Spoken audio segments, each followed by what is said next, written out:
Good afternoon everyone. চলে এসেছি ঘুরতে যাওয়ার কিছু মিষ্টি মুহূর্ত নিয়ে। এবার হঠাৎ করে অনেকজন চলে আসবে কমেন্ট করতে যে 5 স্টার হোটেলে গিয়ে কীভাবে খায় সেটাও জানো না। হ্যাঁ জানি, কিন্তু আমরা আমার ছেলেদেরকে শেখাতে চাই, মানে ছেলেকে শেখাতে চাই যে যখন কোনো জায়গায় দুজনের বসার জায়গা আছে, তিনজন বসার জায়গা নেই, কিন্তু আনন্দটা আমাদের কাছে ম্যাটার করে, তাই আমরা নিচে বসে খাচ্ছি।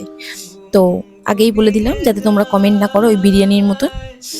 যাই হোক, এখানে আমরা খাচ্ছি, খুব আনন্দ করছি, আর ছেলেকেও শেখাচ্ছি এইটা ওইটা। কাউকে দিই না সাধারণত বাইরের জিনিস, বাট এখানে কোনো খারাপ জিনিস ছিল না, তাই জন্য ওকে কিছু কিছু জিনিস ওকে দেওয়া হয়েছে যাতে ও আমাদের সাথে বসে একটু খায়, একটু আনন্দ করে। আর তোমাদের সাথেও শেয়ার করতে চলে এলাম। আর ওই দিনকেও দুপুরবেলা ঘুমায়নি, অন্যদিন দুপুরবেলাও ঘুমিয়ে পড়ে, এতক্ষণে খাওয়া দাওয়া কমপ্লিট হয়ে গিয়ে ঘুমিয়ে পড়ে। বাট সেদিনকে ও জানে মাম্মা বাবা মানে একটা আনন্দ করতে গেছে, আনন্দই করেছে।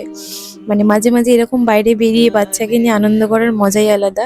এই সময়গুলো কিন্তু ও ঠিক ছিল।